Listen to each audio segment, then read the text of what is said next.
Assalamualaikum warahmatullahi wabarakatuh. Perkenalkan, nama saya Tauril Fatih Rahman. Saya akan memberikan sebuah dokumentasi pengerjaan tugas yang diberikan oleh Pak Yandri, yaitu tugas oleh pelajaran ekonomi tentang bank sentral serta sistem dan alat pembayarannya. Sejarah dan perkembangan bank sentral di Indonesia. Berikut sejarah 3 bank sentral yang pernah ada di Indonesia. A. The Javasha Bank, atau bisa disingkat DBJ, bank sentral pertama di Indonesia. B. Bank Nasional Indonesia Patnam, atau BNI Patnam, bank sentral yang menerbitkan Oeang Republik Indonesia atau ORI. C. Nasionalisasi The Javasha Bank, atau bisa disingkat DBJ, dan Bank Indonesia dipilih sebagai bank sentral pada tahun 1945. 2. Definisi bank sentral.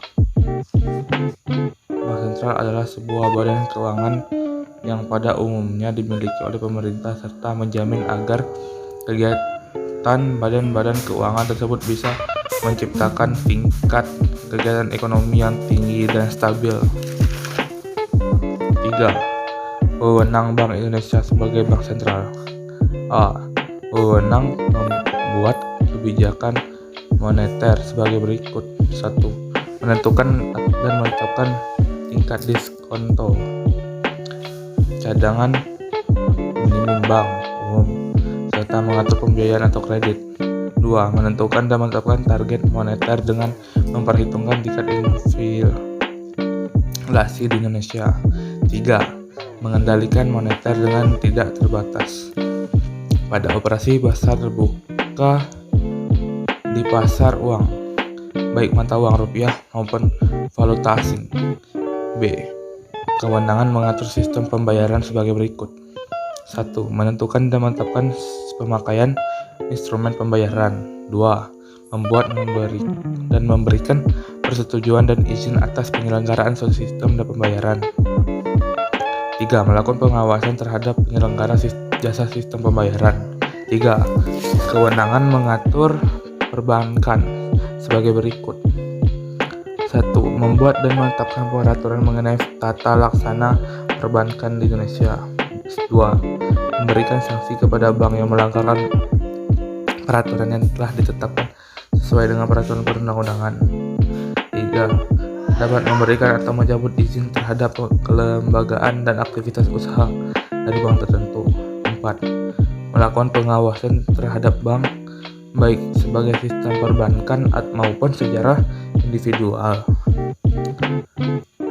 Nomor 4. Peran dan fungsi Bank Indonesia. Peran Bank Indonesia sebagai bank sentral digolongkan sebagai lembaga negara yang independen, bebas dari campur tangan pemerintah dan atau pihak lainnya, kecuali untuk hal-hal yang secara tegas diatur oleh undang-undang. Bank Indonesia sebagai bank sentral di Indonesia berperan mencapai dan memelihara kestabilan nilai rupiah sebagaimana diamanatkan undang-undang. Peran ini juga merupakan tujuan BL. Menurut Undang-Undang Nomor 23 Tahun 1999, peran dan fungsi Bank Indonesia sebagai bank sentral di Indonesia yaitu: A. Sebagai satu-satunya bank yang berwenang penuh untuk membuat kebijakan moneter guna meraih serta memelihara kestabilan nilai rupiah dan menjaga inflasi. B. Sebagai pemegang kebijakan moneter dalam bidang makro prudensial yang meliputi inflasi yang terjaga, suku bunga, dan stabilitas rupiah, pengelola cadangan devisa serta sistem pembayaran nasional. C. Sebagai penjaga stabilitas upaya Bank Indonesia sebagai penjaga stabilitas rupiah sejatinya membuat Bank Indonesia berperan sebagai pengelola krisis keuangan. Sistem pembayaran. Otoritas yang bertanggung jawab dalam melaksanakan dan merancang sistem pembayaran di Indonesia adalah Bank Indonesia. Tugas Bank Indonesia adalah sebagai perantara keuangan, operator, regulator, dan pengguna sistem pembayaran. 1. Definisi sistem pembayaran. Sistem pembayaran dapat didefinisikan sebagai sistem yang mencakup seperangkat aturan, lembaga, dan mekanisme yang dipakai untuk melaksanakan pemindahan dana guna memenuhi suatu kebijakan yang timbul dari sebuah kegiatan ekonomi. Sistem pembayaran lahir bersamaan dengan lahirnya konsep uang sebagai media tukar atau medium of change atau intermediary dalam transaksi barang, jasa, maupun keuangan. Menurut Mutakin, sistem pembayaran adalah suatu sistem yang terdiri atas kumpulan ketentuan yang mencakup pembayaran, hukum, standar, prosedur, dan mekanisme teknis operasional yang pembayaran untuk pertukaran suatu nilai antara dua pihak menggunakan instrumen pembayaran yang disepakati. 2. Prinsip dan komponen sistem pembayaran. A. Prinsip sistem pembayaran. S1. Aman, artinya risiko, likuiditas, risiko kredit, risiko fraud harus bisa dikelola dengan sebaik mungkin oleh setiap penyelenggara sistem pembayaran. 2. Efisiensi, artinya penyelenggaraan sistem pembayaran sebaiknya bisa digunakan secara luas. 3. Kesetaraan akses, artinya Bank Indonesia tidak ingin adanya monopoli di dalam penyelenggaraan suatu sistem yang menghambat pembayaran lain masuk. 4. Perlindungan konsumen, artinya sebuah penyelenggara sistem pembayaran wajib memperhatikan aspek-aspek perlindungan konsumen. B. Komponen sistem pembayaran. 1. Regulator, berwenang mengatur aturan bermain, ketentuan, dan kebijakan yang mengikat seluruh komponen sistem pembayaran. 2. Penyelenggaraan dalam lembaga yang memastikan penyelesaian akhir dari seluruh transaksi yang terjadi pada penggunanya. 3. Instrumen adalah alat pembayaran, baik tunai maupun non-tunai, yang disepakati oleh para pengguna dalam melakukan transaksi. 4. Pengguna adalah konsumen yang memanfaatkan sistem pembayaran. 5. Infrastruktur adalah sarana fisik yang mendukung operasional dalam sistem pembayaran. 3. Jenis sistem pembayaran. Sistem pembayaran dapat dibedakan menjadi dua jenis, yaitu sistem pembayaran tunai dan sistem pembayaran non-tunai. Perbedaan mendasar antara kedua jenis sistem pembayaran tersebut terletak pada instrumen yang digunakan. Sistem pembayaran tunai menggunakan uang kartal atau uang kertas dan logam sebagai alat pembayarannya. Sedangkan pada sistem pembayaran non-tunai, instrumen yang digunakan berupa alat pembayaran menggunakan kartu atau APMK, cek, biliet giro, nota debit maupun uang elektronik atau card based dan server based. Cakupan sistem pembayaran non-tunai dikelompokkan menjadi dua jenis, yaitu transaksi nilai besar atau wholesale dan transaksi retail. Sistem 4. Peran sistem pembayaran dalam perekonomian. Beberapa peran sistem pembayaran dalam perekonomian sebagai berikut. A. Menjamin kelancaran pasar sebagai tempat di mana transaksi terjadi. B. Memungkinkan terjadinya spesialisasi pada produksi. C. Membantu meningkatkan beberapa efisien transaksi dilakukan oleh penyelenggaraan dan dilakukan disertifikasikan. D. Mempengaruhi tingkat dan laju pertumbuhan ekonomi serta efisiensi pasar keuangan. E. Elemen penting dalam struktur keuangan untuk mendukung terciptanya stabilitas sistem keuangan. F.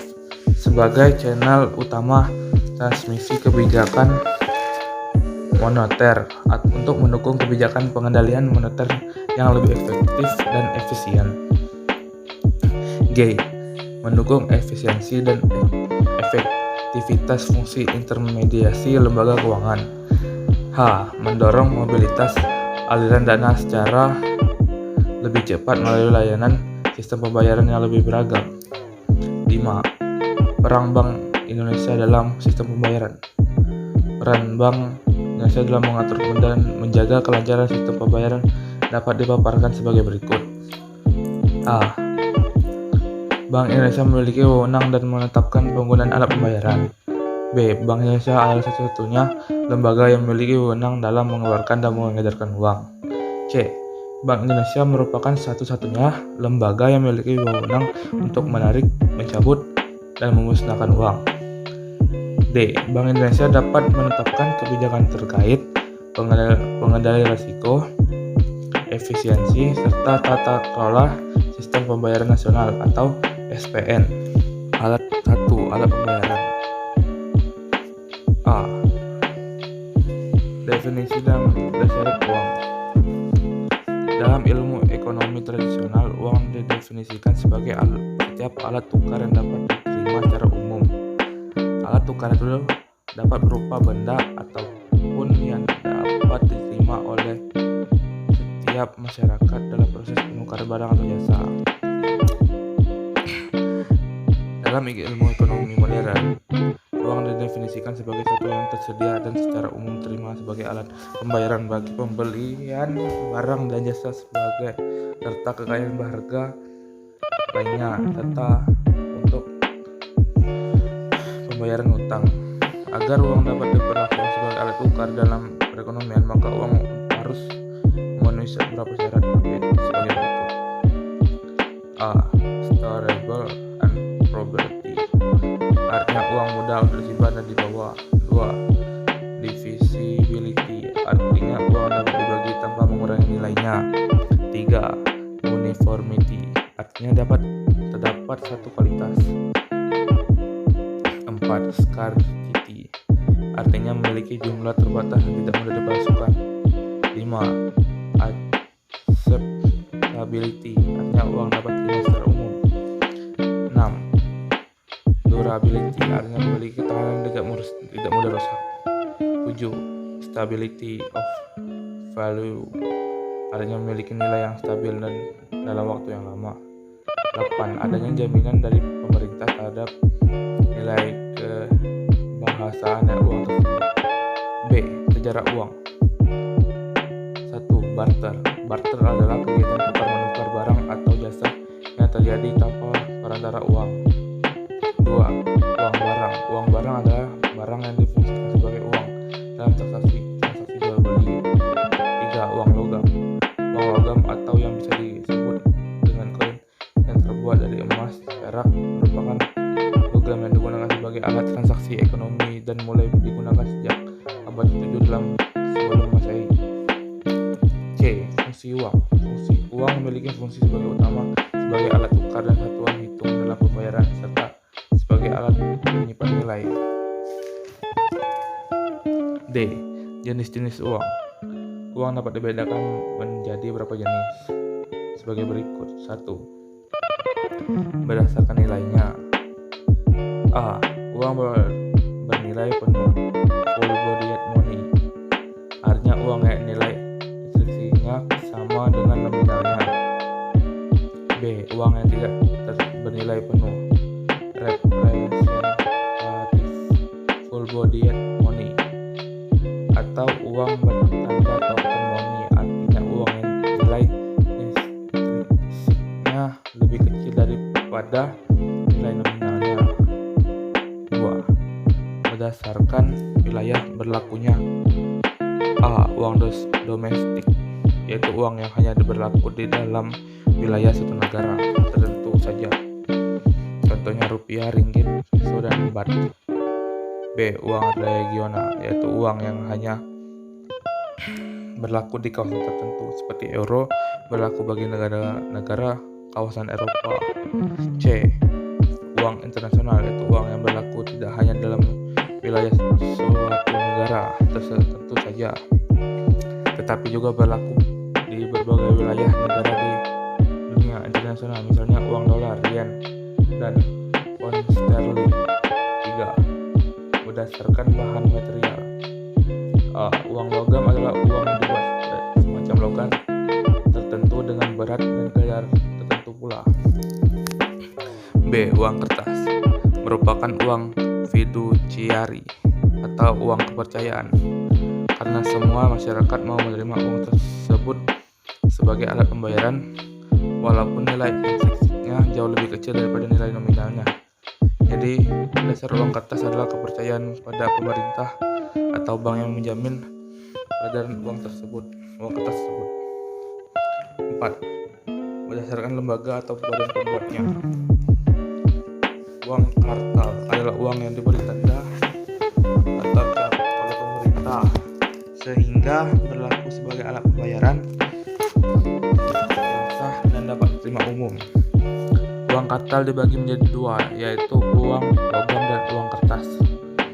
B. Uang giral atau simpanan pada bank, yaitu dana yang disimpan oleh rekening di bank-bank umum yang sewaktu-waktu dapat dipergunakan untuk melakukan pembayaran dengan perantara cek, bilet giro, dan pemerintah membayar.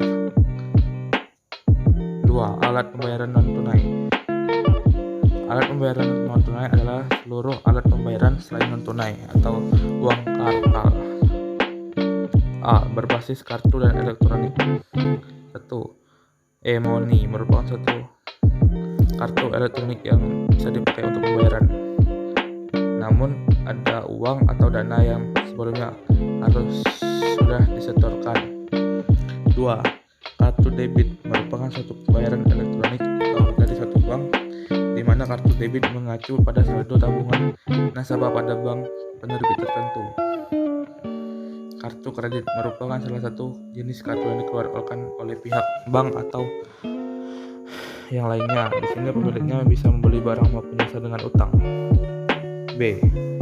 Berbasis warkat. Warkat merupakan surat berharga yang dikeluarkan oleh satu bank untuk dijadikan sebagai instrumen penarikan dana nasabah yang punya fasilitas rekening giro. Berikut beberapa alat pembayaran berbasis warkat. 1. Kwitansi transfer atau WASER adalah kwitansi yang dijadikan sebagai bukti penerimaan transfer dari luar kota yang bisa ditagihkan kepada bank penerima transfer tersebut. 2. Nota pemindahan bukuan adalah warkat yang dipakai dalam memindahkan dana dari rekening nasabah untuk rekening nasabah lain pada bank yang sama. 3. Cek merupakan surat perintah tanpa syarat dari nasabah kepada bank pemelihara rekening giro nasabah itu. 4. Biliet giro adalah surat pemerintah dari nasabah bank untuk memindahkan bukuan sejumlah dana dari pemilik rekening atau rekening yang ada kaitannya dengan rekening penerima. 5. Nota debit. Warkat debit adalah surat yang digunakan untuk menagih bank lain atau nasabah bank lain lewat clearing. 6. Nota kredit adalah nota yang dipakai dalam mengirimkan maupun untuk memindahkan dana bukan tunai untuk nasabah bank lain maupun kepada bank lain lewat clearing. Sekian dokumentasi dari saya. Saya ucapkan terima kasih. Wassalamualaikum warahmatullahi wabarakatuh.